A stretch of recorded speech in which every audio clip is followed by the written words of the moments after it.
સુરતના બે યુવાનો આજે અંકલેશ્વર આવી પહોંચ્યા હતા. રોહિત બારિયા અને સાહિલ ઉનાગર દ્વારકાધીશના દર્શન માટે પદયાત્રા પર નીકળ્યા છે. તેમણે જય દ્વારકાધીશ અને હર હર મહાદેવના નાદ સાથે યાત્રાની શરૂઆત કરી.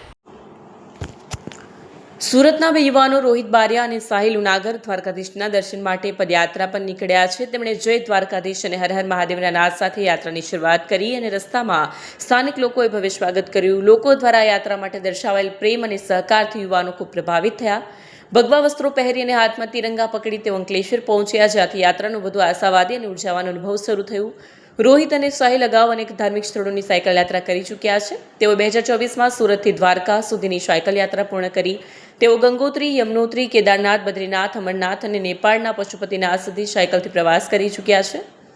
પદયાત્રા પસંદ કરવાનો હેતુ યુવાનો માટે માત્ર ભક્તિ જ નહીં પણ મુશ્કેલીઓમાંથી શીખવું અને લોકો સંસ્કૃતિને નજીકથી ઓળખવાનું છે. તેઓ માને છે કે સંઘર્ષ કરીને પહોંચવાથી ભગવાનના દર્શનનો સાચો આનંદ મળે છે. આ પદયાત્રા અંદાજે 15-20 દિવસમાં પૂર્ણ થશે અને ટેકનોલોજીથી વ્યસ્ત આજના યુગમાં રોહિત અને સાહિલે ભક્તિ અને સાહસનું અનોખું ઉદાહરણ સ્થાપિત કર્યું છે. બોલ શંકર ભગવાન કી જય.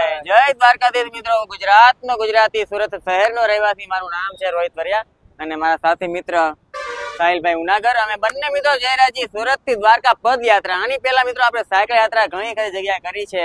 જેમ કે મિત્રો સૌથી પહેલા અમે 2024માં ટ્રીપ હતી સુરત થી દ્વારકાની સાયકલ યાત્રા. એ પછી યમનોત્રી, ગંગોત્રી, કેદારનાથ, બદ્રીનાથ, અમરનાથ, નેપાળ, પશુપતિનાથ બધી જ જગ્યાએ આપણે સાયકલ યાત્રા કરી છે. પણ આ વખતે કંઈક નવો અનુભવ. જયારે અમે બહારના રાજ્યમાં હોઈએ છીએ ત્યારે અમે નવું શીખતા હોઈએ છીએ. કયા રાજ્યમાં કેવી માનતા છે બધું જ અમે જાણતા હોઈએ છીએ. બાકી બસ યાત્રામાં કંઈક નવું શીખતા હોઈએ છીએ. રોજ રાતે જ્યાં રોકાતા હોઈએ છીએ કંઈક એમાંથી કહેવાય ને જીવનમાં મુશ્કેલી આવી ખૂબ જરૂરી છે. મુશ્કેલી આવશે તો જીવનમાં ખૂબ આપણે શીખી શકશું. બાકી બસ અમારી યાત્રા છે. અત્યારે હાલ તો અમે અંકલેશ્વર પહોંચ્યા છીએ. બધા ભાઈઓને મળીને ખૂબ આનંદ થયો અને અંકલેશ્વરના લોકો પણ ખૂબ જ સારા છે. મળીને ખૂબ જ આનંદ થયો. જય શ્રી રામ, જય દ્વારકાધીશ. બસ અમે આ પદયાત્રામાં તો ગઈકાલે નીકળ્યા હતા. આજે અમારો બીજો દિવસ છે. હજી અહીંયાથી આઈ થિંક અમારે 15-20 દિવસ થવાના. 15-20 દિવસ થશે પછી દ્વારકાધીશના દર્શન કરીશું. વિડીયો જર્નાલિસ્ટ ઇમ્તિયાઝ પઠાણ સાથે સત્યા ટીવી ન્યૂઝ અંકલેશ્વર.